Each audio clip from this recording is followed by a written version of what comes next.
നമസ്കാരം.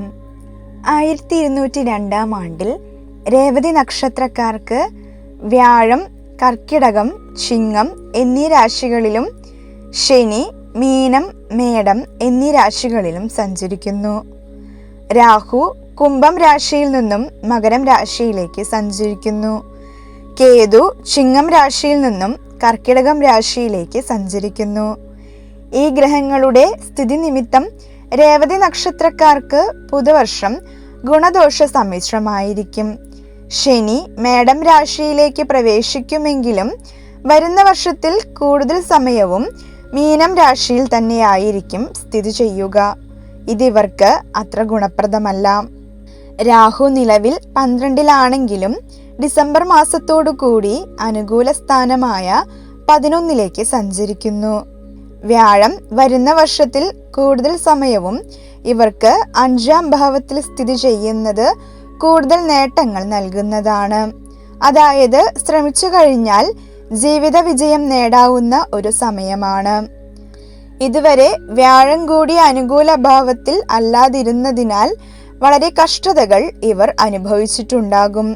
കൂടാതെ 12-ലെ രാഹുസ്ഥിതി കൂടി കണക്കാക്കുമ്പോൾ ഇവർ ശരിക്കും നട്ടം തിരിഞ്ഞിരിക്കുന്ന ഒരവസ്ഥയാണ് ഇപ്പോൾ നടന്നുകൊണ്ടിരിക്കുന്നത്. നിലവിൽ ശനി വക്രം പ്രാപിച്ചിരിക്കുന്നതിനാൽ ഈ അടുത്തിടെ ചെറിയൊരു ആശ്വാസം ലഭിച്ചിട്ടുണ്ടാകാൻ ഇടയുണ്ട്. എന്നിരുന്നാലും ശനി ഇനി മുതൽ രേവതി നക്ഷത്രത്തിലൂടെയാണ് സഞ്ചരിക്കാൻ പോകുന്നത് എന്നത് കുറച്ചു ദോഷമാണ്. എന്നിരുന്നാലും പേടിക്കണ്ട. ഞാൻ ഇതിൽ അവസാനം പറയുന്ന വഴിപാട് ചെയ്ത് മുന്നോട്ട് പോയാൽ ദോഷഫലങ്ങളൊന്നും ഏൽക്കില്ല എന്ന് മാത്രമല്ല, ചെയ്യുന്ന പ്രവർത്തികളിൽ നിന്നെല്ലാം വിജയവും ഉണ്ടാകും. ആദ്യം രേവതി നക്ഷത്രക്കാർക്ക് ഉണ്ടാകാനിടയുള്ള ദോഷഫലങ്ങൾ പറഞ്ഞ ശേഷം ഗുണഫലങ്ങൾ പറയാം. ആരോഗ്യപരമായി നോക്കുകയാണെങ്കിൽ ഇവർക്ക് ഞരമ്പിനോ ത്വക്കിനോ രോഗമുണ്ടാകാൻ സാധ്യതയുണ്ട്. ധനുമാസം വരെ വിഷം തീണ്ടാൻ സാധ്യത നിലനിൽക്കുന്നതിനാൽ അപരിചിതമായ സ്ഥലങ്ങളിൽ സഞ്ചരിക്കുമ്പോൾ സൂക്ഷിക്കുക. ഇവർക്ക് ശിരസിന് രോഗമുണ്ടാകുന്നതിനോ മുറിവുണ്ടാകുന്നതിനോ എല്ലാം സാധ്യതയുണ്ട്. ജോലി സംബന്ധമായി ഒക്ടോബർ 31 മുതൽ ജനുവരി 27 വരെ അല്പം ദോഷപ്രദമാണ്. കാരണം 10-ാം ഭാവാധിപനായ വ്യാഴം ദോഷസ്ഥാനമായ 6-ലേക്ക് സഞ്ചരിക്കുന്നു. അതിനാൽ ഈ സമയത്ത് ജോലി സംബന്ധമായ ഉത്തരവാദിത്തങ്ങൾ വർദ്ധിക്കുകയും ജോലി സ്ഥലത്ത് മത്സരങ്ങൾ നേരിടേണ്ടതായും വരും. കടബാധ്യതകൾ തീർക്കുന്നതിനും പഴയ പ്രശ്നങ്ങൾ പരിഹരിക്കുന്നതിനും കൂടുതൽ ശ്രദ്ധ നൽകേണ്ടി വരും. ജോലിയിൽ തിരക്ക് വർദ്ധിക്കും. ചിലർക്ക് ജോലി മാറണമെന്ന തോന്നൽ കടന്നുവരും. ആരോഗ്യപരമായി ഭക്ഷണക്രമത്തിലും മറ്റും ഈ സമയത്ത് കൂടുതൽ ശ്രദ്ധ ആവശ്യമാണ്. നിലവിൽ രേവതി നക്ഷത്രക്കാർക്ക് കൂട്ടുകെട്ട് അത്ര നല്ലതല്ല. ധനുമാസം വരെ കൂട്ടുകെട്ട് നിമിത്തം ധാരാളം പണച്ചിലവ് ഉണ്ടാകാൻ ഇടയാകും. മാത്രമല്ല ഈ സമയത്ത് കടം കൊടുത്ത പണം ഒരുപക്ഷെ തിരിച്ചു ലഭിക്കാൻ ഇടയാകുന്നതുമല്ല. പുത്രസംബന്ധിയായി ധനുമാസത്തിന് ശേഷം ചില പ്രശ്നങ്ങൾ ഉണ്ടാകാം. അവർക്ക് വിദേശത്ത് പോകാൻ തടസ്സമോ അല്ലെങ്കിൽ രേവതി നക്ഷത്രക്കാർക്ക് വിദേശത്തു നിന്നുള്ള പണത്തിന് തടസ്സമോ വന്നു എന്നു വരാം. മാത്രമല്ല ധനുമാസത്തിന് ശേഷം മക്കളുടെ പഠനകാര്യങ്ങളിൽ കൂടുതൽ ശ്രദ്ധ പുലർത്തുകയും വേണം. നിങ്ങളുടെ മക്കൾ ഈ സമയത്തിന് ശേഷം പഠനത്തിൽ പുറകോട്ട് പോകുകയാണെങ്കിൽ അവരെ കൊണ്ട് സരസ്വതി സഹസ്രനാമം വായിപ്പിക്കാൻ മറക്കരുത്. ഇനി ഇവർക്കുണ്ടാകാൻ പോകുന്ന ഗുണഫലങ്ങൾ പറയാം. ധനം സ്വന്തം പരിശ്രമത്തിലൂടെ കൈവരും. കുടുംബസമ്പത്തിൽ മാത്രം ആശ്രയിക്കുന്നതിനേക്കാൾ സ്വന്തം കഴിവ്, ആശയവിനിമയം, യാത്രകൾ, വ്യാപാരം, കമ്മീഷൻ, എഴുത്ത്, പരിശീലനം, സാങ്കേതിക വിദ്യ, ഡിജിറ്റൽ മീഡിയ, യൂട്യൂബ്, ഓൺലൈൻ സേവനങ്ങൾ എന്നിവയിലൂടെ വരുമാനം നേടാൻ സാധ്യത കൂടുതലാണ്. 1202 ആണ്ടിന്റെ തുടക്കത്തിൽ വരുമാനം നല്ലപോലെ ഉണ്ടായി എന്നു വരില്ല. എന്നാൽ ലക്ഷ്യത്തിൽ നിന്നും പിന്മാറാതെ മുന്നോട്ടു പോയാൽ ദീർഘകാലം നിലനിൽക്കുന്ന സാമ്പത്തിക അടിത്തറ നിങ്ങൾക്ക് കൈവരും. ചെറുകിട ബിസിനസ്സുകൾ ചെയ്യുന്നവർക്ക് 1202 ആണ്ട് വളരെ അനുയോജ്യമാണ്. പലചരക്ക് കട, സ്റ്റേഷനറി, ഹാർഡ്വെയർ, ഇലക്ട്രിക്കൽ കട, മൊബൈൽ ആക്സസറീസ്, വാഹന സ്പെയർ പാർട്സ്, കൃഷി അനുബന്ധമായ വ്യാപാരം, വിത്ത്, വളം എന്നിവയുടെ വിൽപ്പന, പുസ്തക വ്യാപാരം, ഓൺലൈൻ വിൽപ്പന തുടങ്ങിയ മേഖലകൾ കൈകാര്യം ചെയ്യുന്നവർക്ക് നല്ല സമയമാണ്. നിങ്ങൾ ക്ഷമയോടെ ബിസിനസ് നടത്തിയാൽ 1 വർഷത്തിനുള്ളിൽ മികച്ച വളർച്ച കൈവരിക്കാൻ കഴിയും. ഡിസംബർ 5 ശേഷമുള്ള രാഹുമാറ്റത്തിനു ശേഷം ഇവർ ഏതു വിധേനയും ധനവാന്മാരായി മാറുന്നതിനായി ശ്രമിക്കുകയും പണം സമ്പാദിക്കുന്നതിനായി എല്ലാവിധ മാർഗങ്ങളും പരീക്ഷിച്ചു നോക്കുകയും ചെയ്യുന്നതാണ്. കൂടാതെ ഇവർ മറ്റുള്ളവരുടെ കീഴിൽ ജോലി ചെയ്യുന്നത് നിർത്തുന്നതിനും സ്വന്തമായി ഒരു സംരംഭം തുടങ്ങുന്നതിനും ഇടയാകും. കൂടാതെ ഈ സമയത്തിന് ശേഷം തൻ്റെ കീഴിൽ കുറച്ച് ജീവനക്കാർ ഉണ്ടാകുന്നതിനും ഇടയാകും. രേവതി നക്ഷത്രക്കാർക്ക് നല്ല കൂട്ടുകെട്ടുകളും എപ്പോഴും കൂട്ടുകാരോടൊത്തുള്ള സഞ്ചാരവും അനുഭവത്തിൽ വരുന്നതാണ്. ഡിസംബർ 5 ശേഷം രേവതി നക്ഷത്രക്കാരുടെ മക്കൾ വിദേശത്തേക്ക് പോകുന്നതിനും അവരിൽ നിന്നും മികച്ച ധനസൗഭാഗ്യം അല്ലെങ്കിൽ വീട്ടു ചിലവിലേക്കായി പണവും മറ്റും അയച്ചു തരുന്നതിനും 2026 ഡിസംബർ 5 ശേഷം ഇടയാകുന്നതാണ്.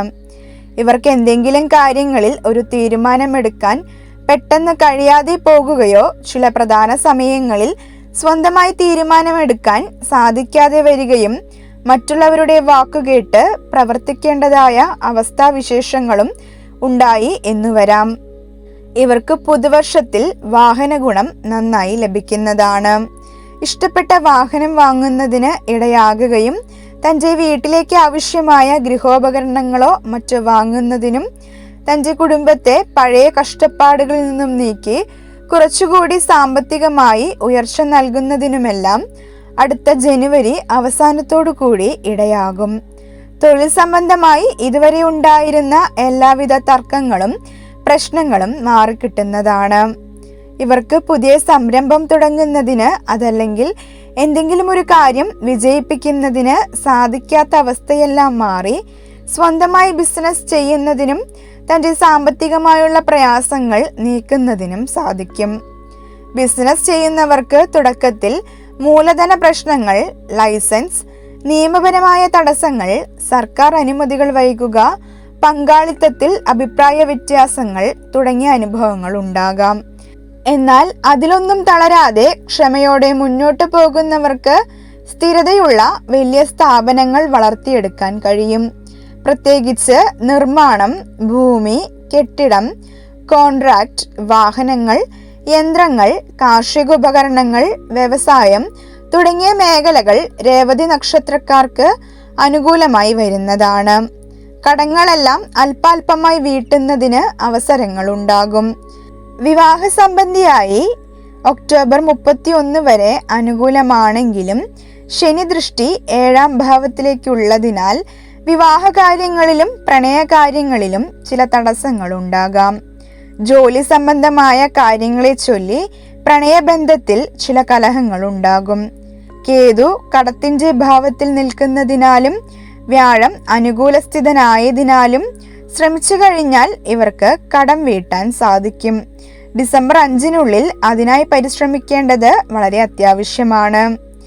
രേവതി നക്ഷത്രക്കാരുടെ 3ാം ഭാവത്തിലേക്ക് ശനിയുടെ ദൃഷ്ടിയുള്ളതിനാൽ അയൽക്കാരുമായി അനാവശ്യ തർക്കങ്ങളിൽ ഏർപ്പെടാനുള്ള സ്വഭാവം ഉണ്ടാകും.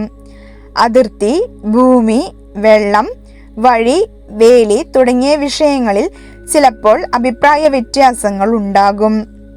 ജനുവരി 25 ശേഷം വ്യാഴം വീണ്ടും 5ാം ഭാവമായ കർക്കിടകത്തിലേക്ക് മടങ്ങിയെത്തുമ്പോൾ കാര്യങ്ങളിൽ വീണ്ടും അനുകൂലമായ മാറ്റം പ്രതീക്ഷിക്കാം. മുമ്പ് തുടങ്ങിയ വിദ്യാഭ്യാസ കാര്യങ്ങൾ, തൊഴിൽ സംബന്ധമായ പദ്ധതികൾ, മക്കളുടെ കാര്യങ്ങൾ, നിക്ഷേപങ്ങൾ, സർഗാത്മക പ്രവർത്തനങ്ങൾ എന്നിവയിൽ നിങ്ങൾ വീണ്ടും സജീവമാകും. ജൂൺ 26 വരെ ഈ സ്ഥിതി തുടരുന്നതിനാൽ കൊല്ലവർഷം 1202 അവസാന ഭാഗത്തേക്ക് നീങ്ങുമ്പോൾ രേവതി നക്ഷത്രക്കാർക്ക് ജീവിതത്തിൽ കൂടുതൽ ഉയർച്ചയും ഉണ്ടാകുന്നതായി കാണാം. ശനി രേവതി നക്ഷത്രത്തിന്റെ ഓരോരോ പാദങ്ങളിലൂടെ സഞ്ചരിക്കുമ്പോൾ അതാത് പാദങ്ങളിൽ ജനിച്ചവർക്ക് ദോഷഫലങ്ങൾ കൂടും. അതിനാൽ ദോഷഫലങ്ങൾ അനുഭവപ്പെടുന്നവർ പരിഹാരം ചെയ്ത് മുന്നോട്ട് പോകണം. ഇവർ ദോഷപരിഹാരാർത്ഥം ഹനുമാൻ ചാലിസ നിത്യവും അല്ലെങ്കിൽ ശനിയാഴ്ചകളിലെങ്കിലും ചൊല്ലാൻ മറക്കരുത്. അതിന് കഴിയാത്തവർ ശാസ്താവിന് എള്ളുപായസം എല്ലാ പക്കപ്പിറന്നാളിനും ചെയ്യണം. ഗണപതിക്ക് അപ്പം വഴിപാട് നടത്തുന്നതും ഗുണപ്രദമാണ്. നിലവിൽ നിങ്ങൾക്ക് രാഹു ചെലവിൻ്റെ ഭാവത്തിൽ നിൽക്കുന്നതിനാൽ ചെലവ് നിയന്ത്രിക്കാൻ സാധിക്കാത്തവർ രാഹുവിൻ്റെ ദേവത ദുർഗയായതിനാൽ ദുർഗാക്ഷേത്രങ്ങളിൽ വഴിപാട് ചെയ്ത് പ്രാർത്ഥിക്കുന്നത് വളരെ ഉത്തമമാണ്. നിങ്ങൾക്ക് എൻ്റെ വീഡിയോ ഇഷ്ടമായാൽ ലൈക്ക് ചെയ്യാനും ചാനൽ ഒന്ന് സബ്സ്ക്രൈബ് ചെയ്യാനും മറക്കരുത്.